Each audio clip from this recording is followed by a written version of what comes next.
I've never really told this story, not outside our little circle.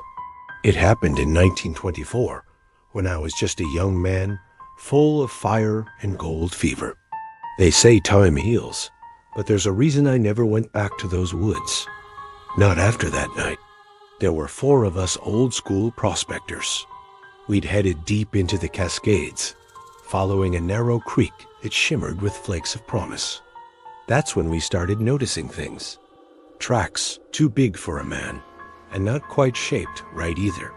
The trees were eerily quiet. Bear, someone muttered, but I've seen bears. This wasn't that. That evening, I stepped out to fetch water from the stream. I was halfway back when I heard branches snap. Not like a twig, like ... limbs, thick ones. I froze. And then I saw it tall, broad, covered in dark hair, standing dead still between 2 trees, watching me. Its eyes. They reflected the moonlight like a predator. I didn't run. I backed into the cabin.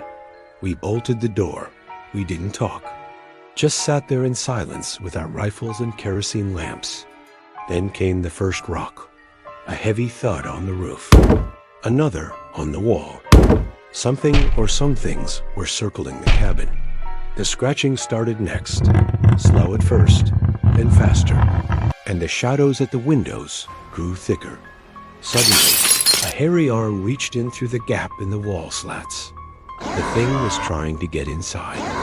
Charlie screamed and fired his rifle straight through the boards. The whole cabin lit up with the flash. Something shrieked outside high and strange, like a hell twisted through a man's lungs. Then, silence. But we knew they weren't gone. We waited like that until dawn. When light finally came, we stepped outside slowly. The ground around the cabin was littered with rocks, broken branches, and footprints, dozens of them, huge, deep impressions in the soft dirt. Trees had been stripped bare. The roof was dented, but they were gone. Some people say we were drunk. Others claim it was just bears. But none of them saw what we saw. None of them heard that scream.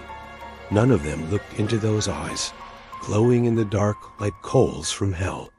We left the canyon that morning and never returned. But sometimes, I still feel like they followed us out.